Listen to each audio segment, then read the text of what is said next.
every year for more than half a century. Mm-hmm. How do you keep yourself fresh? Well, I play the trumpet in the band, so that's one thing that needs constant care. And every day I get up and I do my routines to get ready for the next show. And that's pretty much what keeps me going. What is the routine? Do you play the horn? Start very softly, because I know I'm going to be beating myself up by tonight. There are a lot of people who would, when you say a rock band, would consider horns as out of place in a rock band as a camel in a cornfield. How is it you've made it 52 years with a horn in a rock band? More than one horn. We are included in that very large category called rock band. But when we started, we were influenced by the soul bands in the Midwest, you know, the horn bands in Memphis and Texas and even in Chicago. So when we began playing, we were playing repertoire from those books. And in addition to playing rock tunes, and we tried to arrange the cover songs for horns, and it became all inclusive. It's actually been the reason that for 52 years, it's been very difficult for many people in the music press world to discuss Chicago intelligently or at all, because we're hard to kind of categorize. Can't pin us down. Well, one of the things I was taught by my late father is the first thing is to last. And you have certainly lasted. Yes. What has been the single key to that?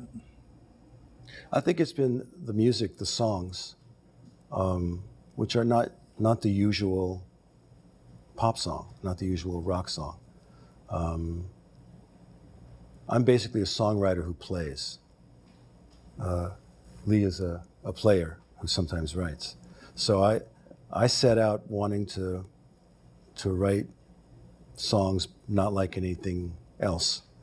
And you know, one of my heroes was Burt Bacharach and Antonio Carlos Jobim, guys who wrote music like nobody else.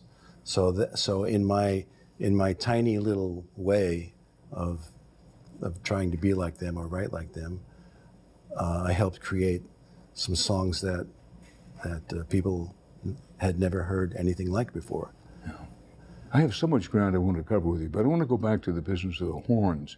Did anyone ever suggest to you, look, that's not the way music is going, and maybe you should do without the horns or downplay the horns? Anybody ever suggest that to you? Oh, sure.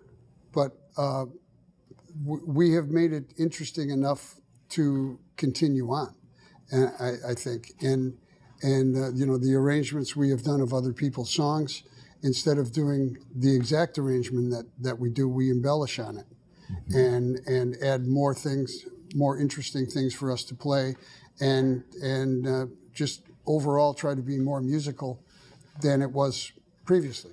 Well, we've had a couple of record producers.